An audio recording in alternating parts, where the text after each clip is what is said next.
Voces del Periodista. El Club de Periodistas de México, con su brazo asistencial, la Fundación Antonio Sáenz de Miera y Frieital, presenta Voces del Periodista. Conduce Celeste Sáenz de Miera. Comenzamos. Buenas tardes, bienvenidos a este programa que conduce Celeste Sáenz de Miera, denominado Voces del Periodista, del Club de Periodistas de México. Aquí en la pantalla momentáneamente Juan Ramón Jiménez, e insistimos, este programa Celeste nos ha brindado la oportunidad de hablar de temas que a veces son complicados, difíciles para la gran mayoría del pueblo de México, que en estos días, como hace unos 15 días que estuvimos con ustedes aquí, teníamos una contingencia ambiental. De nuevo tenemos este problema de contingencia ambiental. Parece que coloquialmente los cartonistas, los caricaturistas tendrían toda la razón del mundo al decir: hoy no circula, mañana tampoco. Estamos viendo la caída de la Gran Tenochtitlan, caída en el sentido no material, pero sí de una molestia, de una irritación que es difícil de medir por los analistas, sobre todo los analistas independientes, los que son parte de la estructura gubernamental. Pues ellos nos dicen que estamos muy bien, que somos felices, que es un país muy bonito el nuestro, que sí lo es, pero realmente lo que hemos estado visualizando es un problema tras problema tras problema en el manejo de la imagen pública, de las políticas públicas, del desarrollo económico que está pintando prácticamente a un subdesarrollo estructural que no es solamente material, económico, sino podríamos llamarlo ya hasta mental, hasta social y políticamente incorrecto. Es decir, lo que estamos visualizando en estos días que inicia el hermoso mes de mayo es un problema difícil para uno que ha sido profesor por 20 años en la Universidad Nacional Autónoma de México. Es difícil a veces explicar estos problemas. Pero veamos un poco así rápidamente el inicio de este mes de mayo, el 1 de mayo. ¿Qué se planteaba a nivel de otros países? Básicamente Estados Unidos, nuestro vecino del norte, nuestra principal fuente de trabajo, nuestra válvula de escape, por tanto, mexicano que emigra a los Estados Unidos y que no le generan problemas graves al país, porque ya hubiéramos estado en una nueva revolución permanente. La revolución permanente de Trotsky estaría vigente aquí en México. Pero esa válvula de escape, esos migrantes que ya son 40 millones de mexicanos asentados en Estados Unidos, la gran mayoría ilegalmente, están proponiendo en los Estados Unidos un aumento al salario de $15 la hora en las grandes metrópolis, al menos en Nueva York y en Los Ángeles. En otros lugares, en Seattle, por ejemplo, se está logrando ya llegar a los $20 la hora. En Chicago apenas están se están iniciando las luchas laborales por $15 la hora. La propuesta que hemos estado haciendo continuamente en estas pantallas, en la académica, en el periodismo, es que ¿para qué firmamos un tratado de libre comercio si no hay homologación de los salarios entre México y los Estados Unidos? Aquí, si acaso, la gran mayoría gana $5 al día y allá se está peleando $15 por hora. Es un enorme, gigantesco diferencial. Mientras no se resuelva ese problema de manera estructural, México siempre estará en la punta de la superexplotación, como diría el ideólogo de todos los tiempos en este tipo de problemas, el doctor Carlos Marx, diría: lo que se está generando es una superexplotación de la mano de obra. Es decir, ya no solamente es explotada, sino ahora es superexplotada, y esto nos está generando un problema de enorme, gigantesco empobrecimiento, no solamente material, sino moral, no solamente de las clases populares, las clases trabajadoras, sino ya de toda la sociedad. Es una inmoralidad lo que hay en estos días. Entonces la bandera del 1 de mayo, iniciando básicamente en Chicago, consideramos que debe ser analizada por los que nos dedicamos a la parte independiente y crítica de que es posible la utopía, pero ya hay que empezar a luchar por, al menos dentro de toda la región TLC o NAFTA, como se le dice en inglés, por un salario mínimo de $10 la hora. Canadá lo está estandarizando en sus diferentes regiones a $10 la hora, dólar canadiense. Estados Unidos con sus diferentes esquemas, insistimos, las grandes metrópolis, sobre todo Nueva York y Los Ángeles, ya están logrando superar los $15 la hora. El costo de vida pues es elevado también, hay que mencionarlo, no solamente vamos a pensar que se están ganando los $15 la hora, sino el costo de la vida también ha estado complicado. Desde la famosa caída de las Torres Gemelas en Nueva York en el 2001, empezó un problema de privatización de la ciudad de Nueva York. La ciudad de Nueva York era la gran atalaya para detener las políticas neoliberales. Cayeron las Torres Gemelas, que eran empresas paraestatales, y se privatizaron. A partir de entonces, toda la ciudad de Nueva York, todos los servicios de Nueva York se han ido privatizando a la fecha, y eso es parte del encarecimiento de la Gran Manzana en estos momentos. En Chicago ahorita es la embestida contra el último reducto del llamado Estado benefactor, que inició la revolución pacífica, pero muy importante en los Estados Unidos en 1933, el presidente Franklin Delano Roosevelt. La creación del Estado benefactor, salud para todo, educación para todo, salario mínimo, seguro de desempleo, protección del medio ambiente, infraestructura de primer nivel. Eso lo estamos viendo en Estados Unidos, que hay una batalla brutal ahorita contra desmantelar el Estado benefactor, y el último reducto es Chicago. Y ahí estamos viendo que se están dando luchas muy, muy importantes para nosotros, porque tenemos también una población muy grande en Chicago. El 30% de la población, de alrededor de 10 millones de habitantes en su área metropolitana, son directamente mexicanos, no son latinos, la gran mayoría son mexicanos.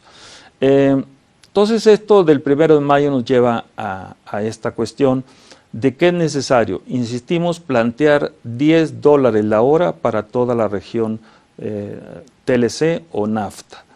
Esos son los idos del 1 de mayo.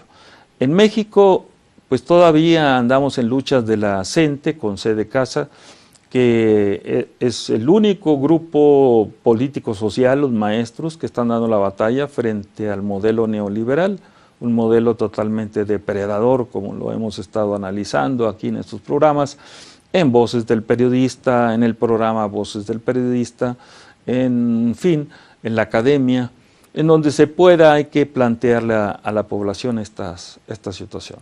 Entonces vendría posteriormente en mayo el Día de la Santa Cruz, que acaba de pasar. Es el Día de los Albañiles, es el Día de los Trabajadores de la Construcción, y es importante, al menos en lo personal, porque tenemos el único tío que nos sobrevive en la familia, Cruz Jiménez, que está en la ciudad de San Antonio, Texas. A través de esto le mandamos un saludo, y recordar, acabamos de estar en la ciudad del Álamo. Es una ciudad enorme, bella, tiene 1 millón de habitantes, pero el nivel de presupuesto que tiene la ciudad de San Antonio es comparable al presupuesto de México completo. O sea, una ciudad de 1 millón de habitantes tiene el presupuesto de un país de 120 millones de habitantes. Esto es la enorme desigualdad que hay entre Estados Unidos y México. San Antonio es la 8ª ciudad más importante de los Estados Unidos, y sin embargo lo que hemos estado viendo es un enorme, gigantesco desarrollo. ¿Qué hay corrupción? También la hay a niveles estratosféricos, pero está controlada, o sea, no está erradicada, pero sí está controlada. Por eso hemos estado hablando en la academia de la necesidad de una administración de la corrupción. Pero vamos a un primer corte comercial y continuamos en estas pantallas. Juan Ramón Jiménez.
Continuamos aquí con ustedes, Juan Ramón Jiménez en pantalla, en este su programa preferido, Voces del Periodista, que conduce, que dirige Celeste Sáenz de Miera.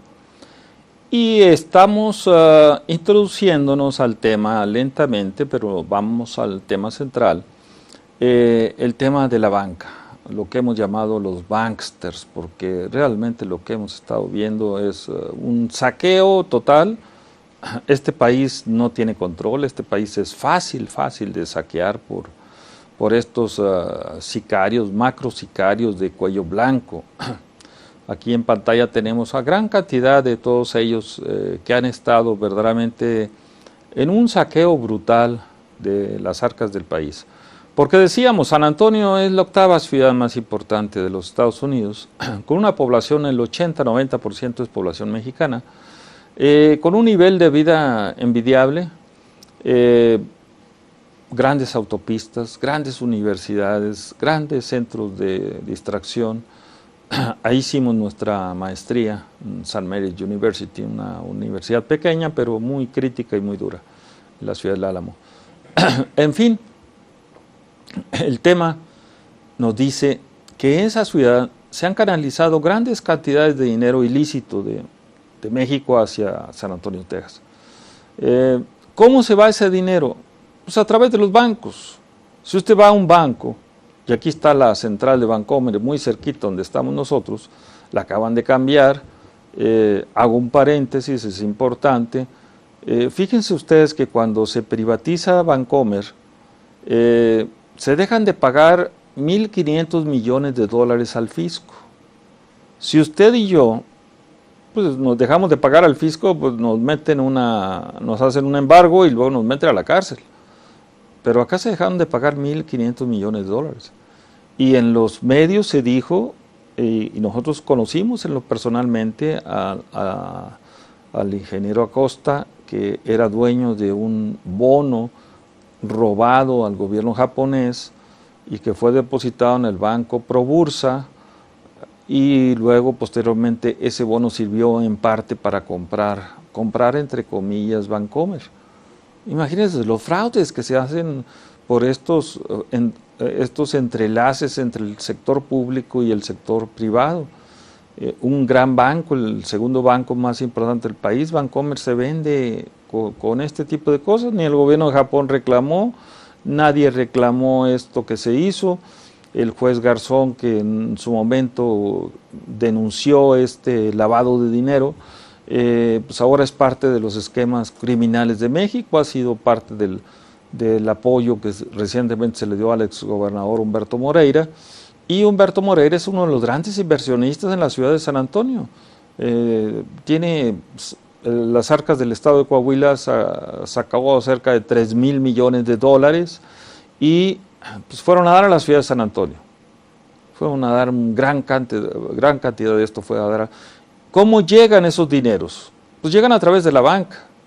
O sea, si usted va a los bancos y quiere mover ahorita 10,000 dólares, que es lo máximo que se puede mover como individuo, como empresa, pues le van a pedir a los certificados hasta de su gato o de su perro, porque van a ver que si el dinero es limpio y se hace la transacción, etcétera. Pero en los grandes corporativos, en los consejos de administración, pues se lava mucho dinero y no hay control. En el programa anterior decíamos cómo era posible que el dueño de IGA, el constructor preferido del presidente Enrique Peña Nieto, pues haya sacado 900 millones de dólares del país. O sea, pues eso lo saca a través del sistema bancario. El problema que criticábamos la vez pasada era que la Secretaría de Hacienda no hace bien su función de monitoreo, pero el dinero tiene que salir por el banco. O sea, ni modo que lo saquen en barcos escondidos como si fueran piratas modernos. A lo mejor sí estoy equivocado y se hace. O se hacen aviones, como se menciona que Humberto Moreira se dice por allá en los medios del norte de la República, que sacó 1,000 millones de dólares y que fueron a dar a La Habana, Cuba, y que fueron confiscados inmediatamente por Raúl Castro. Eso no lo sabemos, pero simplemente hay una discusión allá en el norte sobre esos temas. Entonces, pero esos dineros salen de los bancos, o sea, no salen de cajas fuertes en las familias o en las mafias o donde usted quiera. Entonces, el problema central que tenemos es que la Comisión Nacional Bancaria y de Valores, y el que les habla estuvo 5 años trabajando en el Banco Nacional de México, primero en la sucursal 241, que era la sucursal Ciudad Universitaria, y luego en investigación de mercados de Banamex. Recorrimos toda la República haciendo estudios de mercado para los diferentes productos que ofrecía en aquel entonces Banco Nacional de México. Entonces, conocemos el tema. Entonces, la situación es que la banca se ha convertido prácticamente en gangsteril, por eso es el título de este programa Bankster, que es una unión de las palabras entre gángster y banquero. Y no fue inventada por este profesor, esto viene desde la Comisión Pécora en 1933 en los Estados Unidos, cuando los bancos fueron obligados a detener su avaricia a través de la ley bancaria más importante que ha habido en el mundo completo, en el mundo occidental, en el mundo moderno, que es la ley Glass-Steagall del 5 de junio de 1933, promulgada por el presidente Franklin Delano Roosevelt, para detener la avaricia de los banqueros y de Wall Street. Porque los banqueros, si usted va al banco y deposita su dinero en este sistema que se le ha llamado sistema de banca múltiple, en donde los bancos son dueños de afores, son dueños de casas de cambio, son dueños de distribuidoras de automóviles, en fin, los banqueros tienen un sistema muy especializado de lavar dinero técnicamente sin que fuera dinero del narcotráfico, simplemente técnicamente ellos, insistimos, con la banca múltiple usted deposita su dinero y ese dinero inmediatamente se va a las casas de bolsa, o se va a las Afores, o se va a los sistemas de pensiones, o se va a inversiones inmobiliarias, etcétera. Entonces veamos que en México a ninguno de los banqueros se les ha arrestado. Realmente hay un solo banquero desde los años que vino la gran crisis de 1994, Lankenau, que lo arrestaron, no sé si ha salido de la cárcel, pero lo arrestaron por asuntos de fútbol, porque él era dueño del equipo de fútbol Los Rayados de Monterrey, y hubo líos ahí entre el banco y este equipo de fútbol, y él ha sido hasta la fecha el único banquero que ha estado en la cárcel. El banquero más ilustrado, así entre comillas, más famoso que hemos tenido los mexicanos es Carlos Cabal Peniche, que era dueño del cuarto grupo financiero del país, Banca Unión. Era el preferido del presidente Carlos Salinas y al final terminó huyendo por todas partes del mundo de una manera hasta jocosa, porque se fue con su esposa, sus hijos, sus autos, sus pericos, su mucama, tabasqueño. Al final pues se quería ir con toda la familia, y así recorrió Europa, recorrió África y fue detenido en Melbourne, Australia. Se le acusó de muchos delitos, vino al país y jamás pisó la cárcel y jamás ha pisado la cárcel. Es un banquero con mucha suerte, entre comillas, pero muy ligado a los órganos de inteligencia de este país y de los Estados Unidos. Estaba muy cercano a la familia Bush. En fin, son banqueros y vean ustedes, no han pisado la cárcel, jamás van a pisar la cárcel un banquero. Entonces, en estos momentos, cuando están los escándalos de los papeles o documentos de Panamá, y luego vienen los escándalos ahora recientemente de los documentos de Singapur, y en esta semana siguen los escándalos ahora, los documentos de Miami, entonces se vuelve uno a preguntar, ¿y dónde está Hacienda? ¿Y dónde está el control de la Comisión Nacional Bancaria de Valores sobre los bancos? Si están saqueando al país a través de recursos que tienen que cruzar por los bancos. Entonces se menciona, por ejemplo, el caso de Legionarios de Cristo. Vean ustedes, esta semana en la revista Proceso, no me pierdo la revista Proceso de los años 70, es un órgano de información única que tenemos en el país. Entonces, se menciona Legionarios de Cristo, al cardenal del país, o sea, Norberto Rivera, se le menciona como lavador de dinero prácticamente. ¿Qué se hace entonces? ¿Dónde está el control de la Comisión Nacional Bancaria, para empezar? Del Vaticano, para continuar. De la Sociedad Universidad Anáhuac del Sur o Universidad Anáhuac. En fin, ¿dónde están los controles? No hay controles. Insistimos, es un país muy, muy fácil de saquear. Muy afortunadamente o desafortunadamente, como ustedes lo vean, es un país donde no hay leyes, donde las leyes se hacen para que se roben unas gallinas o un automóvil y no se hacen para los que se roban millones y millones de dólares o los que evaden o eluden impuestos. Entonces, ¿qué hacemos?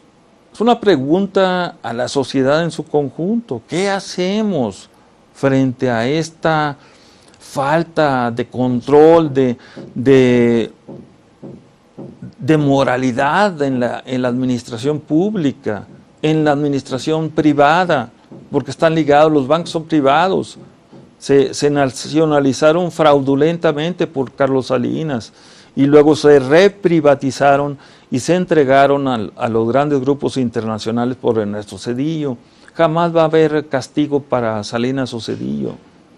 ¿Qué hacemos los mexicanos en estos momentos de crisis, donde no hay empleo, donde la autoridad parece que no funciona, donde vemos el tema de la contaminación que nos afecta a todos nosotros.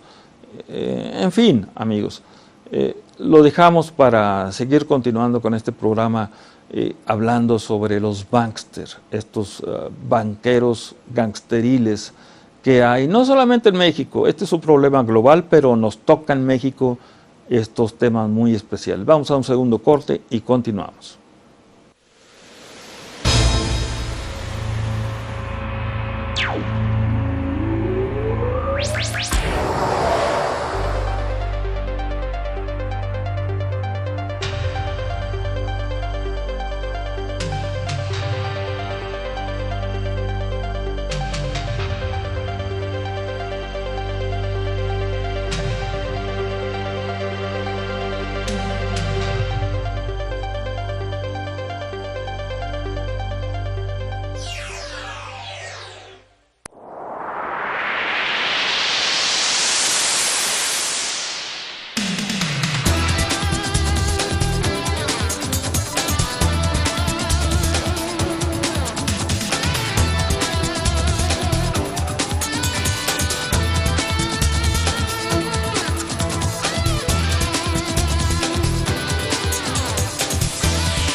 Y sí, continuamos aquí en su programa Voces del Periodista, del Club de Periodistas de México, este programa que coordina, que dirige nuestra excelsa amiga Celeste Sainz de Miera. Y aquí en pantalla Juan Ramón Jiménez en Anunciación TV, que también dirige y coordina perfectamente nuestra también querida amiga Tere García. Y pues estamos tocando un tema árido también, difícil a veces para la gran mayoría en México, que es el tema de la banca. Decíamos, el problema central de la banca es que el modelo de banca que tenemos en México es un modelo de banca universal. Usted llega al banco, deposita su dinero, ¿cuánto le pagan? Le pagarán 3 o 4% anual. Pero si usted va a los bancos y pide un préstamo, ¿cuánto le van a cobrar? Pues probablemente, si bien le va, serían un 50%. 50% de interés anual, anualizado. O sea, 4% o 5%, póngalo usted, 5% si usted deposita su dinero y si usted pide dinero, 50%. Ese diferencial entre 5% y 50% de 45 puntos porcentuales se le denomina técnicamente usura bancaria. Esa usura bancaria es el gran problema que tenemos en control de estos macro sicarios de cuello blanco, estos banqueros gangsteriles, que no quieren precisamente que los gobiernos los controlen, los dividan, y esto fue la ley Glass-Steagall, insistimos, del presidente Roosevelt, en 1933, en donde separó la banca de la bolsa. Le dijo, tú banquero a tu negocio de banca y tú de bolsero, especulador en bolsa, a tu negocio particular. Esto existió de 1933 hasta 1999, donde el presidente William Clinton la canceló prácticamente. Y a partir del 99 tenemos crisis financieras, bancarias, de monedas, etcétera, en el mundo. Esto ha sido el detonante de las crisis globales, el haber tumbado o haber echado abajo la ley que tenía control sobre Wall Street y la usura bancaria. Insistimos, 1999, William Clinton. Y la señora Clinton, pues es la que está encabezando las encuestas para ser la candidata o precandidata, ya candidata del Partido Demócrata en esta elección que viene el 4 de noviembre de este año en los Estados Unidos. Entonces, vean ustedes la correlación, Hillary Clinton, William Clinton, la empresa que desarrolló el FOAPROA en el país, Goldman Sachs, es la misma empresa que hizo el TARP en los Estados Unidos, o sea, el FOAPROA de los Estados Unidos. Entonces el problema es la banca, el problema central es la banca, y el problema es el modelo de banca universal que hay. Entonces, el modelo que propuso Roosevelt es el que hay que rescatar, el modelo de banca especializada. Tú, banquero, tu negocio de banca, te dedicas a la bolsa, casa de bolsa, te dedicas a factoraje, pues a factoraje, te dedicas a almacenamiento de mercancías, pues almacenamiento de mercancías, te dedicas a prestar a los automóviles, a la compra de automóvil, bueno, pues dedícate a empresa especializada, que no tenga que ver un holding, o sea, un corporativo, porque los corporativos son también parte del problema fiscal, no pagan los impuestos que deberían de pagar. Por ejemplo, les pongo un caso, en mi tierra, en Coahuila, en Monclova, antes el Altos Hornos de México pagaba los impuestos al estado de Coahuila. Desde que se hizo esta ley de corporativización de las grandes empresas, entonces están aquí muy cerquita donde estamos nosotros, aquí en la Polanco, están las oficinas de Altos Hornos de México y ya los impuestos no los paga en Coahuila, los paga en el Distrito Federal. Eso está bien, está haciendo que de alguna forma u otra exista un centralismo fiscal de nuevo. Entonces, ¿cómo combatir el problema de la banca y cómo obligar a Hacienda a través de la Comisión Nacional Bancaria y de Valores que ejerzan su función, y una función no conciliatoria, sino ejecutiva, de castigo y de control real de estos problemas? Entonces, ahí en primera instancia estamos viendo el problema de la banca múltiple. Segundo, el problema de la evasión y la ilusión de impuestos, o sea, que no pagan los impuestos que deberían de pagar. En tercer lugar, estamos viendo el lavado de dinero verdaderamente increíble que está dando a través de la banca. HSBC ha sido considerado a nivel global como el banco del dinero sucio, desde el origen mismo de HSBC en las famosas guerras del opio. Y abro otro paréntesis, aquí en México estamos muy entretenidos de que si autorizamos o no autorizamos la marihuana. Es que verdaderamente es increíble la impotencia, la ignorancia del pueblo de México de no entender las guerras del opio que fueron en el siglo XIX en China, entre China e Inglaterra básicamente, en donde Inglaterra se hizo pues prácticamente el control de China y sigue siendo muy poderosa Inglaterra o la Gran Bretaña en el control de China. Hong Kong tiene doble nacionalidad, o sigue siendo británico, pero sigue siendo chino. O sea, políticamente es chino y económica y financieramente es británico. Entonces, este es el problema de este banco HSBC. En México ha sido considerado el gran banco lavador de dinero, muy cercano a los intereses de la familia Salinas. Recordemos que HSBC se hace del Banco Vital. este Banco Vital que dirigía Antonio del Valle, que está muy de moda ahorita porque fue el escandalazo en estos días también de el accidente en Pajaritos, en el complejo petroquímico de Pajaritos. Era un banquero que se le mete a manejar petroquímica, pues es obvio, no sabe hacer las cosas bien, y le quebró, le explotó el asunto. O sea, y el Vital, el Banco Vital, pues venía de ser el Banco del Atlántico, donde estaba uno de los padrinos políticos de Carlos Salinas, Carlos Saavedra Dávila, de allá también de mi tierra, de Monclova, Coahuila, y que prácticamente es el benefactor de la Escuela Nacional, ahora Facultad de Economía, y del Instituto de Investigaciones Económicas de la UNAM.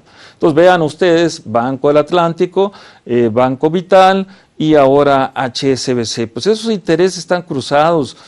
Para nosotros, si hubiera una auténtica Comisión Nacional Bancaria y de Valores, una auténtica Comisión de Competencias Económicas, serían castigados, verdaderamente castigados, inclusive expulsados del país, como Japón expulsó a Citibank porque lo encontró lavando dinero del narcotráfico. Entonces, son casos que hay que tocar, que hay que decirlo públicamente, hay que platicarlo. En la academia no les gusta tampoco que se toquen estos temas, en los medios mucho menos. O sea, que se distraigan a ver si la marihuana sí, que si la marihuana no, que si dijo fulanito, que si dijo sutanito. O sea, es la distracción diaria del pueblo de México. El fútbol, ni se diga, es el opio de todos los tiempos ahora. Antes era la iglesia, ahora es el fútbol, es el opio de la gente. Entonces, donde quiera que usted va, a cualquier lugar, restaurante, bar, negocio, está el fútbol, ahí está el fútbol. Y no que tengamos nada contra ellos, aquí también salió la FIFA embarrada en los documentos de Panamá. Es un escandalazo a nivel internacional el asunto del fútbol, el lavado de dinero que está saliendo, y que ahora, háganme caso, el día 9 de mayo va a salir una gigantesca cantidad enorme de documentos de lavado de dinero, ya no solamente a nivel internacional, sino dentro de los Estados Unidos. O sea, el caso que está ahorita también en ciertos medios muy especializados es el caso de Hillary Clinton y Donald Trump. O sea, tienen el mismo domicilio fiscal en el estado de Delaware, que hagan de cuenta, si hablamos de Panamá, hablamos de un offshore, y si hablamos del estado de Delaware, hablamos de un onshore, o sea, interno. El estado de Delaware es el Panamá en grande adentro de los Estados Unidos.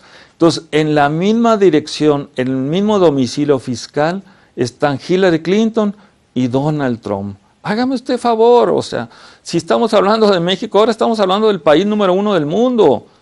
O sea, Hillary y Donald Trump, que cualquiera de los dos va a ser el próximo presidente de los Estados Unidos o presidenta, son evasores de impuestos en su propio país, en su propio territorio. No los encuentran en Panamá, no los encuentran en Mónaco, no los encuentran en Macao, están en Delaware. Ambos, la misma dirección, la misma empresa.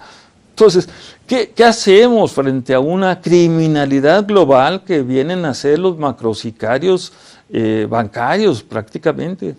Pues la propuesta que hacemos, que hemos seguido continuando haciendo para ustedes, es una nueva ley Glass-Steagall.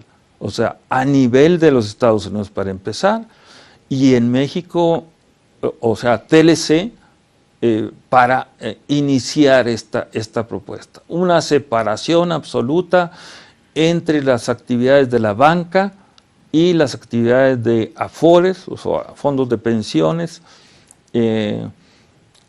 ajustadoras, inmobiliarias, las que compran automóviles, tarjetas de crédito, cada quien haciendo su labor, pero en una ley antimonopolio efectiva, real, con castigo real, con una Comisión Nacional Bancaria de Valores efectiva también, o sea, ejecutiva, no conciliadora, con una Conducef realmente también efectiva, no conciliadora. Bueno, esos son los temas que hay que platicar, los amigos. Y con esta contaminación, y perdonen la interrupción, con esta contaminación, se nos reseca la boca rápidamente porque la contaminación está fuera de control, O sea, no sé si hay estadísticas de mortandad, no sé si hay alguna seriedad en las cifras que da la Ciudad de México. Ponen a una señora que es cuñada de Andrés Manuel López Obrador para que maneje la ecología, a un señor Serrano que era secretario de gobierno que no tiene ninguna experiencia en el manejo, en la movilidad de una megalópolis como esta. Los ponen a manejar estos temas de movilidad y temas de ecología. No estamos en manos de expertos, estamos en manos de oportunistas del negocio político. Y pues a eso es lo que estamos visualizando. En la banca sí hay profesionales, en la banca hay enormes profesionales en el manejo de cartas de crédito, en el manejo de préstamos, en el manejo de transacciones financieras internacionales, etcétera. O sea, lo que estamos viendo en la banca sí son profesionales, pero desafortunadamente en la época que estuvimos la banca era seria, era profesional, y ahora no la vemos nada seria, la vemos criminalizada. El sistema se ha criminalizado totalmente en el pueblo, en las calles y en los bancos, en los sectores financieros, en las bolsas. Ya no cree uno en ellos. Y si a esto le aumentamos la desaparición de 98.3 millones de credenciales del IFE que fueron vendidas a nivel internacional por el partido Movimiento Ciudadano, cuando nosotros damos nuestros datos al IFE, ahora INE, Instituto Nacional Electoral, es para que cuiden de nuestros datos y que no anden nuestros datos por todas partes del mundo. Se los dice quien acaba de regresar de Texas, y ahí en lugar de pedirme el pasaporte me pidieron mi IFE.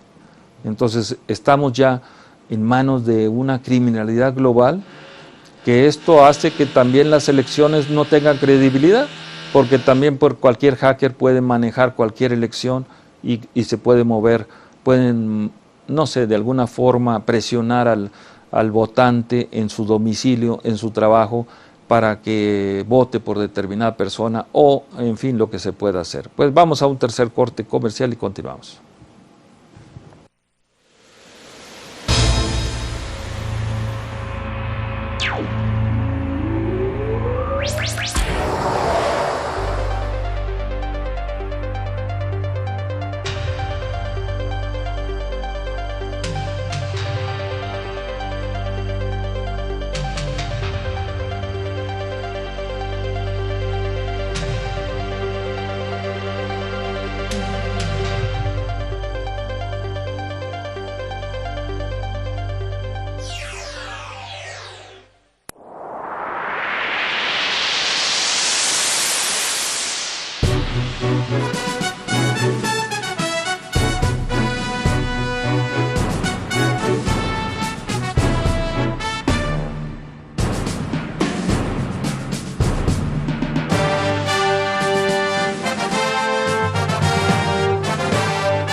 Y continuamos aquí, ya el último corte comercial, aquí con ustedes en Voces del Periodista, este programa que dirige, que coordina excelentemente Celeste Sainz de Miera, y en pantalla en Anunciación TV de Tere García, que conduce, también dirige excesivamente bien Tere García.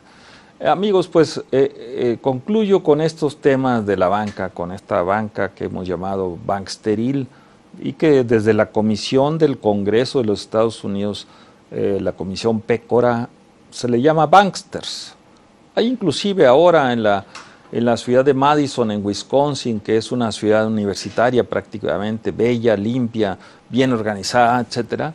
Ustedes van a ver esta organización Bankster. Ahí estamos muy cerca de ellos, hemos ido con ellos en algunas ocasiones, hemos estado haciendo algunos trabajos conjuntos. En fin, ustedes podrán ver varios temas al respecto, pero insistimos, el problema central es el modelo de banca universal que hay que controlar, que hay que dividir a la gran banca, no hay que acabarla, sino hay que fragmentarla, hay que hacerla especializada en cada operación, en cada producto bancario que exista, y crear otras empresas que no tengan nada que ver con los bancos realmente. Esto generaría empleos, generaría desarrollo, generaría que las tasas de interés bajaran, que los préstamos automotrices no fueran tan caros, no fueran tan usureros prácticamente. Entonces esto nos desarrollaría una economía moderna, estaríamos verdaderamente controlando a la avaricia de los banqueros prácticamente. Estaríamos con leyes antimonopolio, en otro nivel de desarrollo económico, es decir, donde los bancos solamente controlaran el 20%, cada banco controlara el 20% del mercado, no como ahorita que 2, 3 grandes bancos controlan el 60% del mercado bancario. O sea, estamos hasta monopolizando, oligopolizando las actividades económicas.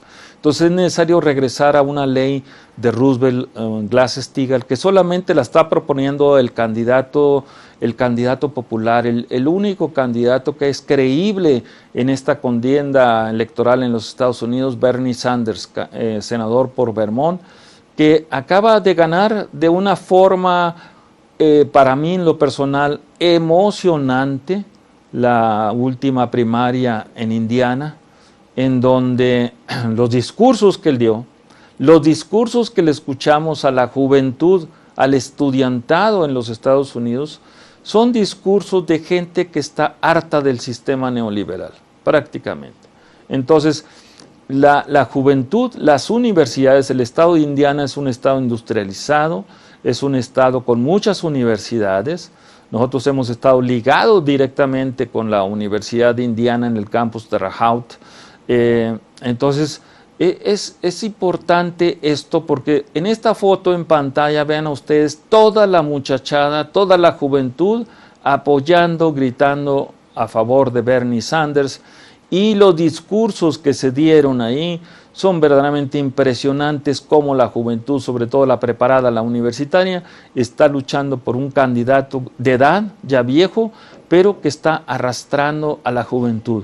Eso está generando una confrontación con Hillary Clinton, que fue acusada de robarse 125,000 votos en la ciudad de Nueva York, y que ahora está acusada de lavado de dinero internamente en los Estados Unidos, y fue acusada también de echar abajo todas las redes sociales de Bernie Sanders con los famosos trolls. Entonces está creando pavor, y la salida, la gran batalla, la madre de todas las batallas electorales en Estados Unidos se va a dar en California. California va a definir la elección presidencial de los Estados Unidos.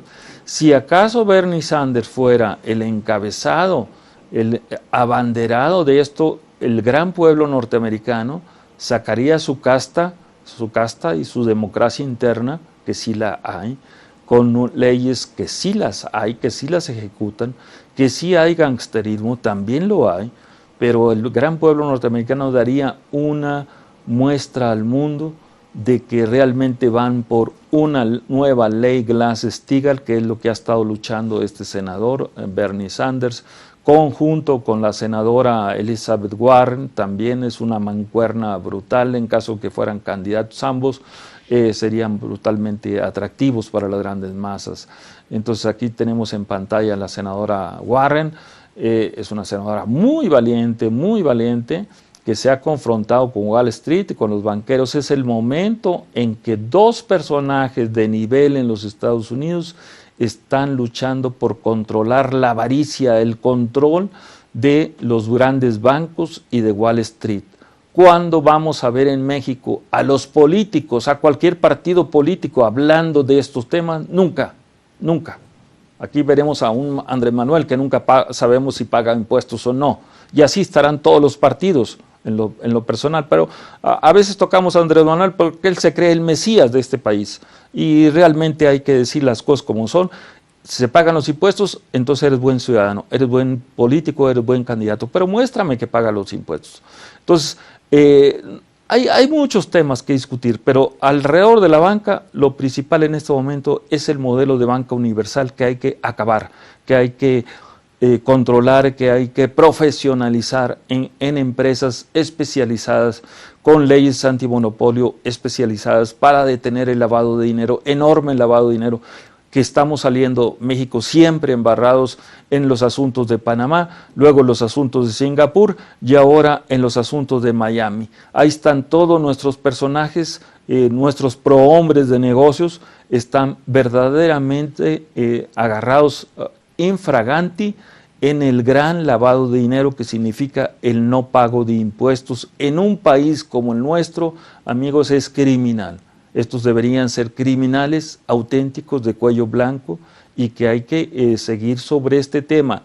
No es el periodismo, insistimos, es el tema de los grandes macrosicarios financieros, de los banksters que permiten esta utilización de los recursos públicos mediante trucos contables, administrativos, financieros para que salgan los dineros del país y se vayan a otros lugares del mundo. ¿Y Hacienda qué hace? Es la pregunta. ¿Y qué hace la Comisión Nacional Bancaria? ¿Y qué hace la Conducef? ¿Y qué hace la Comisión de Competencias Económicas? ¿Y qué hace el Congreso de la Nación? ¿Y qué hace el señor Presidente de la República? Por favor. Esos son temas que le están llegando directamente y que debería tener una respuesta efectiva, real, no demagógica, no mediática, porque los temas son verdaderamente importantes. El costo del dinero es lo que determina, al final de cuentas, el desarrollo económico de un país. Si nosotros tenemos tasas de interés bajas, si tenemos gasolinas baratas, si tenemos energéticos baratos, el desarrollo del país va a crecer. Este país sería un país verdaderamente como debería ser, de primer mundo, pero nos están haciendo, y sobre todo ahora en estos días de la contaminación, que seamos unos países de tercer o cuarto mundo, probablemente viviendo en departamentos de lujo, estando en edificios de lujo, estando en una zona hermosa como es Polanco, pero todos amontonados como ratas en la Ciudad de México, con un tráfico infernal, con un metro saturado, decaído, no hay escaleras en los metros, los taxis no respetan nada, los ciclistas mucho menos. Anoche casi atropellaba a un ciclista que venía en sentido contrario, sin luces, se suben a las banquetas, en fin, es una ciudad verdaderamente sin leyes. Aparentemente hay reglamentos, pero no se ejercen, no se aplican porque la cabeza misma está mal, está dentro de este juego ¿qué podríamos llamarla? Este juego de a ver quién destruye más rápido a la Ciudad de México y al país completo, a ver quién saca más dinero del país, a ver cómo están pues prácticamente la situación de las grandes masas del país que están empobreciéndose. Verdaderamente la clase media está totalmente empobrecida. Las tarjetas de crédito, la gente tiene 4, 5, 6, 7 tarjetas de crédito y ya no alcanza para pagarlas. Las tasas de interés están brutales, los costos de compra de propiedades están por las nubes. Entonces, ¿qué hacer frente a un país que sí tiene salidas, pero que la salida es de tener el enorme, gigantesco descontrol que tenemos sobre la banca en México. Ese es el problema central para un profesor que ha enseñado 20 años economía, que ha estado 5 años en el Banco Nacional de México, que ha estado otro tiempo en la Secretaría de Hacienda, que ha andado por todas partes del mundo trabajando en empresas nacionales e internacionales, que ha tenido esa situación, pero que estamos ahora en el periodismo, en un periodismo que es necesario en este país, un periodismo con solidez, con frecuencia y con insistencia de que los temas deben ser tocados con profesionalismo, que es lo que pretendemos en este su programa Voces del Periodista del Club de Periodistas de México. Agradecemos a Tere García el espacio, a Voces del Periodista de Celeste Sainz de Miera, el que esté siempre con nosotros presente y dándonos la oportunidad de discutir estos temas, que nos faltan muchos temas que discutir, pero estos son parte medular de lo que hay que hacer en este mundo moderno para pretender, como diría Bernie Sanders, un futuro mejor. Estamos pretendiendo un futuro mejor y bueno, mis alumnos que estamos en clase siempre, pues les mandamos también un saludo aquí en presencia de pantallas. Hemos discutido arduamente, a veces duramente, pero siempre en la academia se deben discutir estos temas sin miedo a que el estudiantado despierte. El estudiantado está despertando en los Estados Unidos, qué bueno, y qué bueno que ojalá también despertara en el país. Estuvimos aquí en pantalla Juan Ramón Jiménez. Cualquier situación, mi correo electrónico coahuiltexas.gmail.com. Gracias y estaremos hasta la próxima.